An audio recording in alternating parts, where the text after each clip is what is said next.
Soon after the Orbs of Night, the Diné had been subdued by the remaining Elysian. Ka in Mohenjo with the Elder Pillar, Nin in Rumia with the Priestesses of Knowledge Pillar, Bragi in Easter with the Masters of Mizik Pillar, and Kuku in Mano-Umi with the Keepers of Commandments Pillar. Order in some form was restored after the rising deaths of Diné had occurred.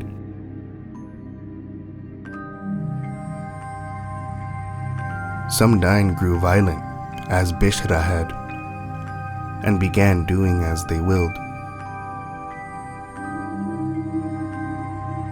The mutilation of Diné, rubo of resources, destruction of sacred tablets and records, the severe deviation of energy had put those Diné in mass hysteria, mania. As a result, Ka had ordered elite guards be made with the remnants of the dead Diné, creating conflict with the other pillars, as Nin and Bragi saw the act as immoral and crude.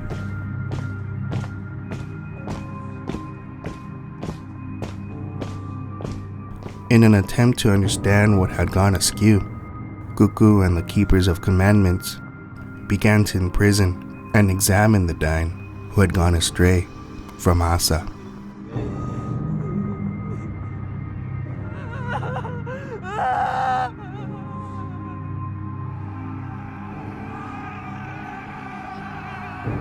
Those bound by the lower vibrations of Druj had been executed under the command of Kuku and Ka. Elysian Bragi implemented a different method of study, guided by empathy, disguised himself as a Diné, and listened to the concerns and terrors of the people as they gathered in droves for answers and direction. We have been abandoned. We must center ourselves. This is ultimate If fool. the city of Mano-Umi has become rain, Time of judgment will follow. However, soon after Ka and Kuku made executions public, a greater rage was built within the Diné.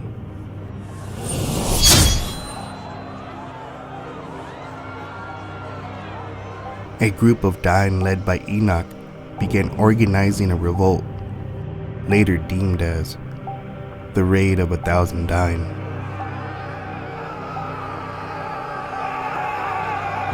The onslaught on the Pillar of Commandments was no match for the transcendent power of Ka and newly produced guards.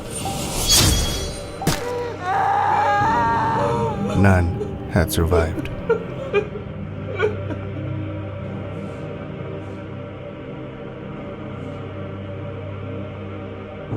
Imperium Imperio was initiated, suspending civility and Lawla in Mano-Umi, and eventually in all of New Ashua. We had become prisoners in our own casa and domos. On the 29th night after the Orbs, Elysian Bragi appeared to Reta and I, giving us sound reasoning and route to escape New Ashua. By some means, Bragi was in full awareness of the life force Reta carried within her,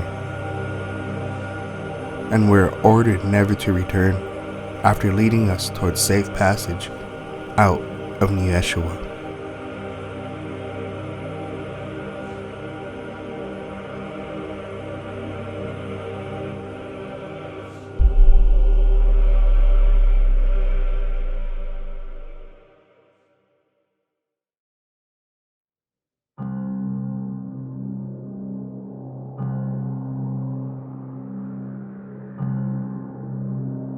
Guided by the light and trust in Asa, for 2 days we traveled west until met by a Bedouin tribe who sheltered us, just as Reta became stricken with Kai convulsions.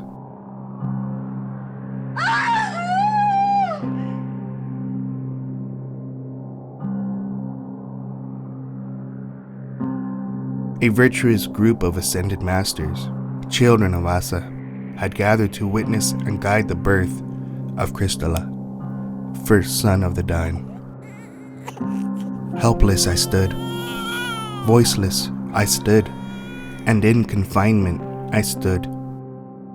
We had heard rumors of other beings living outside the walls of New Yeshua, but could never envision such commonality of community without the assistance of the Elysian. For 2 years, we stayed with the Bedouin tribe, raising Crystalla, while tuning our new skills taught to us by the Ascended Masters.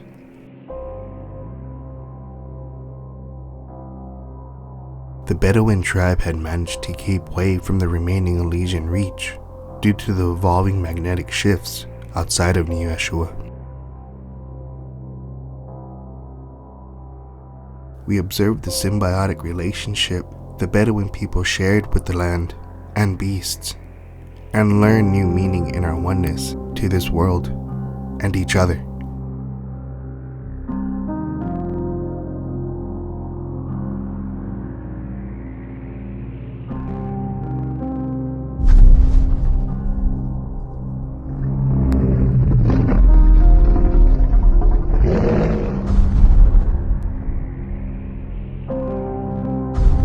We had witnessed the last of the magnificent beasts that roamed the lands of Dadi, now dying due to the rapid changes of the land. Many of the Bedouins suffered great loss as new illness grew and vicious prey began hunting down several of the tribes.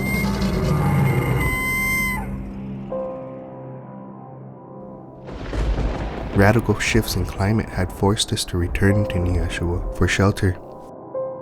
Oro wood had turned into deserts, and deserts into ice fields.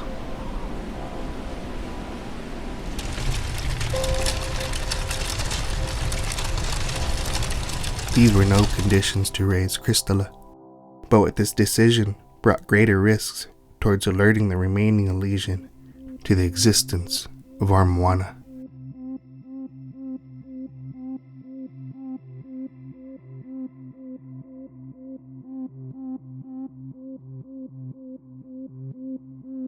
Nature, as it has proven itself before, had endowed the Diné with the power and urge to produce offspring, succeeding the Orbs of Night.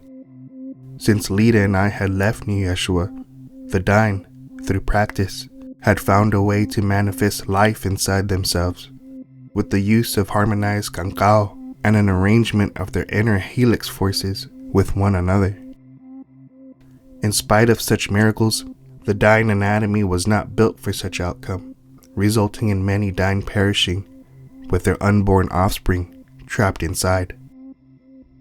Against the ruling of the elders, Nin opened Lemoimana facilities in Rumia, providing knowledge on the proper rituals of birthing Diné and Ilak health practice. Elders Kai and Kuku saw Nin's action as defiant and disobedient to the way of Asa. Nin, and soon after Bragi, saw it necessary. After Crystalla's 5th sun rotation, the 3 of us had been relocated under the protection of Bragi to a casa on the furthest west ring of Rumia. Reta had been appointed to the Lemoimana facility, administering births and halasa, medical research. Sickness grew in the Diné. We had become weakened since the shift, and I had become wavered. Although mute by the blade of Bishra, I had challenged myself to communicate with Crystalla and submitted directly towards Asa. I opened study in the art of telepathy, a wise Nabe from a Mana Savanad scroll with a Diné from Easter. Through practice, I managed to become proficient in my mind communication, keeping our secret safe from those seeking to disband our newly formed family. Nin ordered construction of Atman Skolas, centers to educate the new Diné children the ways of Asa, a strict regiment of study, and Lawa. Crystalla proved to be a difficult student, stubborn, presumptuous, and often taking control of the course. He became hindered and defiant. Thus, Reta and I decided it was best for Crystalla to be taught directly by us. His awareness of self and place grew by day. I have witnessed him molding sparrows out of red clay, breathing life unto them and releasing them free. He is keen on taking relics that do not belong to him. Quick and clever, he is sly with his ways and words. Crystalla and I begin to study together in time, space, present and past, macro and micro levels of consciousness. He has awakened me to Asa more than ever. As I stare at Crystalla and the vivid glow of his aura, asana in practice, I understand he is not of my kin, but I truly love him nonetheless. Crystalla is presence, and it is.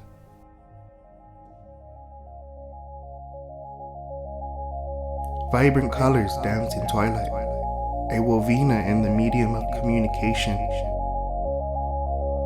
I understand it, but have yet to learn to respond. Yet, the language is innate, a network of being connected to all. The seraph, entangled by serpents, an ocean appears, waves to all spectrums, and in the face of the Liu, an overwhelming circulation of energy strengthens my spine. Kundalini, a foundation is set. My body tingles as if the particles holding them together were disuniting with my physical self. I awake from practice. Pani. Water? Pani Varuna, Baba. I thirst for water, Baba. There is no water here, Crystalla. The Diné have not needed it since the awakening. What have your studies shown you? I saw the Liu swimming in the sea of Abzu. We will find the wells of Abzu, Baba. And what of Ninma, Crystalla? Nin has forsaken mantras while in sessions. I do not know if we will be able to communicate with her any longer. Baba, can we not help Ninma? Ninma has her commitments, and is availing her term as all Diné must. We mustn't call attention to ourselves, for I fear what will be done if the Elysian understood your true essence. We will do our part, and find the wells of Abzu.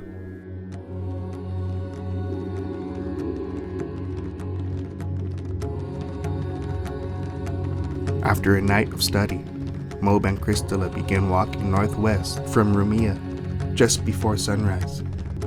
Outside of the city, an elite guard of Mohenjo approaches them. What do you two explore on these sides of these lands?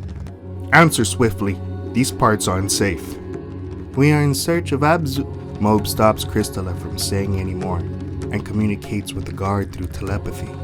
I have brought my son to experience the sunrise. We cannot see it from our casa, and he has been curious of such sightings. Surely, you can spare us the time to witness. Exit from my mind, sorcerer. That type of mage is forbidden. Speak your words. In an uncontrolled rage, Crystalla blinds the elite guard, sending him into a frenzied state. What have you done? What have you done? No, Mwana.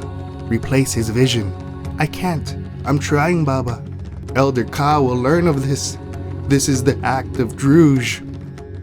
Mob looks at Crystalla, eyes white in trance. A majestic serpent appears from within the sands and begins to engulf the guard whole. They had witnessed the beast of the old age. It quickly returned to the sand, and as the sun breaks the seal of the horizon, Mob quickly embraces Crystalla. As you grow, there will be those who use your uniqueness, your brilliance, to manipulate your own will. You must always reflect thy will, you wish reflected upon you. Anger, a gift of an emotion, but like fire, it can consume all. Be going in this realm, Mwana, and you will be shown love in the next. I'm sorry, Baba. We have another visitor. The ibis has appeared. I had seen the blue avian before in practice. We are instructed by the ibis to eat the mana crust left by the evaporation of the morning dew. Within time, we become lost in our thought and Atman. Entranced with the sound of falling pani, we walk towards it, leading us to the valley within the cliffs of Daiki. At the end, we find pani ejecting directly out of the cliffs. We had found the wells. The blue waters of Abzu immediately quenched the thirst I had craved.